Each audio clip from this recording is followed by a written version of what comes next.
Friends நம்ம பார்க்குற திரைப்படம் வடக்குன்ற மலையாள படம் தான். இந்த படத்தை இயக்குனது சாஜித் ஏ, ரைட்டிங் வந்து சாஜித் ஏ உன்னியார். இதில் நடிச்சவங்க பார்த்தீங்கன்னா நிறைய பேர் நடிச்சிருக்காங்க. அதில் முக்கியமான கேரக்டர் மட்டும் சொல்கிறேன். கிஷோர் குமார், அவர் ராமன் பெருமாளையா என்ற கேரக்டர் நடிச்சிருக்காரு.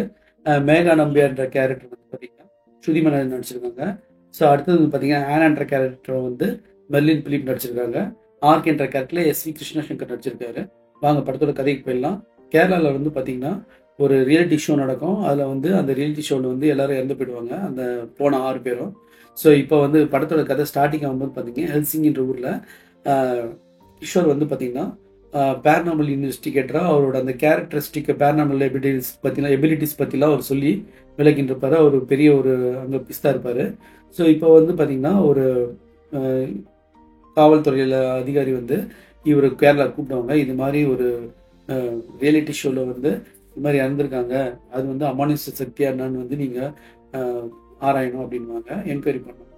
ஸோ அது மூலயமா இவர் தெரிஞ்சுக்கிறதுக்காக ஃபஸ்ட்டு கேரளா வந்து அந்த ஷோவை ஃபஸ்ட்டு பார்ப்பாரு. இதுதான் ஃபர்ஸ்ட் ஹாஃபு. அதில் வந்து ஒருத்தர் எப்படி இறக்குறாங்கன்றதை காட்டுவாங்க. இப்போ செகண்ட் ஹாஃபில் வந்து பார்த்திங்கன்னா அங்கே போயிடுவார். அந்த இடத்துக்கு அந்த பிரம்மகிரி ஐலாண்டுன்னு ஒரு ஐலாண்ட் இருக்கும், அந்த இடத்துக்கு போவார். போகும்போது பார்த்தீங்கன்னா ஸோ என்னென்ன நடக்குதுலான்றது வந்து செகண்ட் ஹாஃபில் பாதி போயிடும். கடைசி 20 மினிட்ஸ் தான் நல்லா இருந்துச்சு. அந்த கடைசி 20 மினிட்ஸில் வந்து இவர் கூட வந்த 2 லேடியும் மேகா ஆனான்ற 2 பேருமே வந்து பார்த்தீங்கன்னா என்னென்ன ஆகுறாங்க, கடைசியில் இவர் என்ன ஆகுறாரு. அந்த செகண்ட் ஹாஃபில் வந்து பார்த்தீங்கன்னா இவருக்கு இப்படி இந்த இடத்துக்கு இப்படி ஆகிறதுக்கான காரணம்னு ஒரு பழைய ஒரு ஃப்ளாஷ்பேக் ஒன்று போவோம். அதனால அதுலேயே வந்து பார்த்தீங்கன்னா கிஷோர் இருப்பார். அது தேவையில்லாத, அதில் ஏன் கிஷோர் இருந்தாருன்னு தெரியல. ஸோ என்னடா காந்தாரில் நடித்தவர் இப்போ இதில் நடிக்கிறாருன்னு பார்த்தா இது மாதிரி இந்த சீன்ஸ்லாம், அந்த ட்ரெடிஷ்னல் சீன்ஸ்லாம் வருது. ஸோ அதுக்காக போட்டாங்களான்னு தெரில. இவருக்கும் அந்த படத்துக்கும் சம்மந்தம் இல்லை. இவர் பயங்கர ஆக்டிங் எபிலிட்டி உள்ளவர். பார்த்தீங்கன்னா ரொம்ப ஃப்ளாட்டாக இருந்தார். ஸோ எந்த ரியாக்ஷனுமே இல்லாத ஒரு கேரக்டரில் போய் இவர் நடிச்சிருக்காரு. என்னடா இவர் போய் இந்த படத்தில் நடிச்சிருக்காரு, இந்த சம்மந்தம் இல்லாத நடிச்சிருந்தோம். பார்த்தா இந்த ஒரு ட்ரெடிஷ்னல் சீனுக்காக அவர் வச்சுருக்காங்களான்னு தெரில.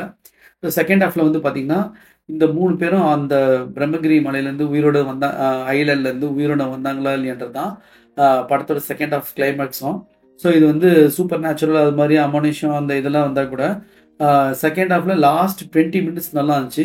அந்த மேகா, ஆனா, இந்த ராமன், இந்த 3 பேருக்குள்ளே நடக்கிற கலவரங்கள், அப்புறம் அந்த இல்யூஷனிங் திங்ஸ் தான் படத்தை ஹைலைட்டாக இருந்தது. ஸோ இந்த படம் வந்து பார்த்திங்கன்னா கடைசி கிளைமேக்ஸும் வந்து பார்த்திங்கன்னா ஜட்ஜ் பண்ணுற மாதிரி இல்லை. ஸோ அந்த லாஸ்ட் மினிட் அந்த 20 மினிட்ஸ் நல்லா இருந்துச்சு. ஃபர்ஸ்ட் ஹாஃப் வந்து செம போரிங்காக இருந்தது. செகண்ட் ஹாஃப் வந்து அந்த ஃப்ளாஷ்பேக்கில் வந்து ஏற்கனவே பார்த்த மாதிரியான ஒரு ஃபீல் வந்தது. ஸோ எந்த ஒரு இம்பேக்டும் இல்லை. கடைசி 20 மினிட்ஸ் வந்து ஹாரபிள் சீனுக்கும் அந்த கிளைமேக்ஸ்க்கும் ஃபஸ்ட்டு காட்டின ஆர்ட்டுக்கும் செகண்ட் காட்டின ஆர்ட்டுக்கும் ஸோ அதுக்காக இந்த படத்தை ஒரு வாட்டி பார்க்கலாம். இருந்தாலும் போர் தான் ஃப்ரெண்ட்ஸ். செகண்ட் ஹாஃப் வரைக்கும் ஃபுல்லாக போர் தான், அது வந்து தவிர்க்க முடியாது. ஸோ இதில் வந்து சில ஃபிலிம் ஃபெஸ்டிவல்லாம் இது பண்ணி ஏர்ன் பண்ணியிருக்கு, ஒரு அவார்ட்லாம் வின் பண்ணியிருக்கு. அது எப்படின்னு எனக்கு தெரில.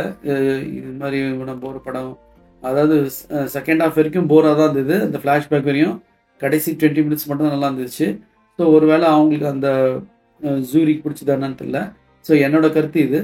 ஸோ நீங்கள் பார்க்குறவங்க பார்த்து என்ஜாய் பண்ணுங்கள். Thanks friends.